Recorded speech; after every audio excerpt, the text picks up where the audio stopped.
Hi, everybody. Pasquale Scuderi, Superintendent, Alameda Unified School District. Welcome back to our students, to our staff, and to our families. The 25-26 school year is just a couple days out, so let's get after it. Before I do that, I just want to thank all of the people, and there are too many to mention, who put in long days and extended hours over the summer to ensure that we are good to go and ready to open school on August 11th. Thank you all so very much. We wouldn't be here without you.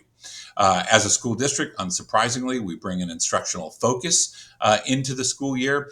These focal areas are not meant to be limitations. We know there is a lot more than just these areas happening at schools, rightfully and importantly so, but we hope these can be seen less as limitations and more as leverage points or entry points wherein the district can infuse support and resources into schools and into school personnel who are already doing things well in these areas to hopefully expand the impact of that good work to a broader cross section of our students. Specifically, we're looking at K2 literacy, pre-K through 2 literacy. We know the implications and consequences of not having students proficient in reading or lacking core literacy skills by the time they're in 3rd grade, so we're going to stay locked in there. Math broadly, but in particular in grades 4 through 8, we, like other districts, notice in our data that there tends to be many kids who struggle with some of the concepts and standards in that transition from 3rd to 4th grade. On the other end of that range, we also know that when kids lack the core skills and foundational skills that they should have in math by the end of 8th grade, there's some serious negative implications on the probability of them being successful in not only mathematics, but also in science as they move through high school. So we're going to be plugged into that this year and try to shake that up. Additionally, we'll be looking at trying to build more coherence and calibration across our high school courses when it comes to adherence to state standards. We're going to continue our Focal Scholars program, something we've been doing for a couple of years now, wherein through discussions with our site administrators and staff, we identify kids at each site that need a little extra support to get where we want them to go academically. And our special education team, via our new senior director of special education, is going to be far more integrated in our planning and our strategy development on the front end this year and moving forward. An instructional focus is key. The goals of that instructional focus are more likely achieved if that instruction and that teaching and learning happens in schools and on campuses that are welcoming, respectful, and inclusive. In order to do that, we need to be united as a community this year, as we did last year.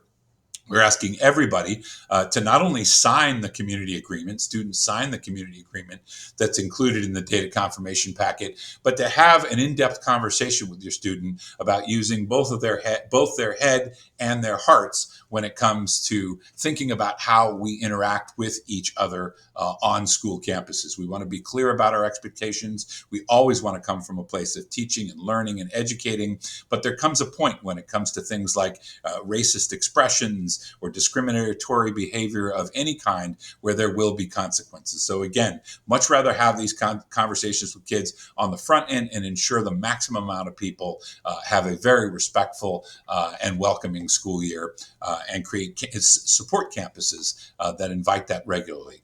All of our schools doing stuff to support culture and behavior, but I'll call out Alameda High. We worked with Ms. Barrett over the summer and are investing in a new position at that school to help with culture and climate, and more will come to the AHS community from Ms. Barrett about that.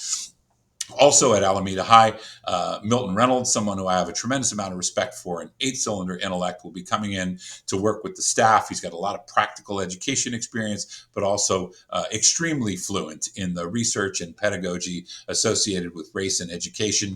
And I really think that's going to be a great infusion of thinking and ideas into what we're doing at Alameda High this year. 6 of our elementary schools will join Ruby, Earhart, and Love, who began this work last year, working with Dr. Shiraki Holly, whose approach to culturally and linguistically responsive pedagogy I have found historically very beneficial in a variety of settings in my career. Dr. Holly has been out at this for quite some time. His approach is not only affirming of the variety of cultures and language and linguistics that we find in classrooms, but also brings teacher-specific tools and strategies to broaden the amount of kids in each classroom that are engaged in that class, knowing that their identities, their backgrounds, and the language and culture they bring to the classroom are highly valued. Another area that we get questions about more frequently since January of 2025 are decisions and directives from the federal government and how that may impact local education. First among those is federal funding. We expressed during the summer some concern that we might be looking at a deficit of around $400,000 because the federal government indicated that they were freezing funding that had already been congressionally approved. That money is coming to us, so we're not worried about that for now. Another small bright spot was the fact that in late July, a subcommittee of the Senate Appropriations Committee, bipartisan committee, rejected all of the current administration's proposed cuts and chose to maintain and even in some cases increase federal funding. So good news for now, but obviously we have an obligation to stay very much plugged in to the development of the federal budget and how that might impact the 26-27 school year. Another big federal level issue that we've gotten some inquiries about, received some inquiries about, was a Supreme Court decision in late June in a case called Mahmoud versus Taylor. What this case essentially said is that when parents feel that content, in this specific case, LGBTQ plus content, created a substantial burden on their ability to raise their students in their religious tradition, that school district had to provide opt-outs. Now, there are a lot more questions than there are answers or clarity at this point. So I just wanted to provide, hopefully, some assurance about our position and what we're doing to follow the developments related to this case over the next couple of months. So let me start with what this case does not do. It does not require school districts to remove inclusive materials, including LGBTQ plus content from our libraries or our curricula. It does not require school districts to provide an opt-out process for all content people might find objectionable. Like I said, there's still plenty that's under review and unresolved. What specific materials and formats trigger opt-outs? What does substantial burden mean? How much advance notice? How will schools manage frequent requests that are varied requests for opt-outs?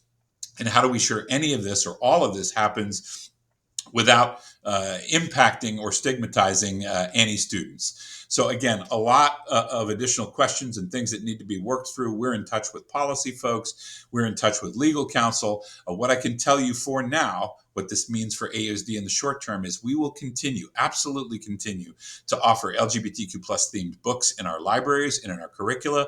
We will continue to include the contributions, the history, the successes and stories of the LGBT community in our broader instructional approach. Nothing thus far is leading us to in any way fold up our chairs or fold up our tent and abandon our commitment to everyone in this community in terms of inclusivity, and specifically to our LGBTQ plus students and families in this instance. We will be following these developments over the next couple of months. And whatever this opt-out process will ultimately look like will become clearer. We will keep our community informed, but I want to stress again that this in no way means we are backing off a commitment to inclusivity for everyone, and in particular our LGBTQ plus students and families. As we move into the practical, we know there's a lot to do between now and the opening of school. So this checklist, which you may or may not be able to access these QR codes off of this video, but if not, they're on our homepage. Important dates, data confirmation, how to get involved, registration information, how to plan a safe biking or walking route to school. It's all there. Hopefully you'll find that helpful. So like I said, we are just a couple days out, and when I kind of free associated and thought about what I wanted in terms of the school year, in terms of just the first words that came to my head, curiosity, courage, laughter, learning, and growth are what came to my mind. Not only in terms of things that I want for our kids, but hopefully that we as the adults in the equation can experience these things too as we're serving as their tour guides. So I encourage you to create your own list or kind of help me fulfill that, if you will.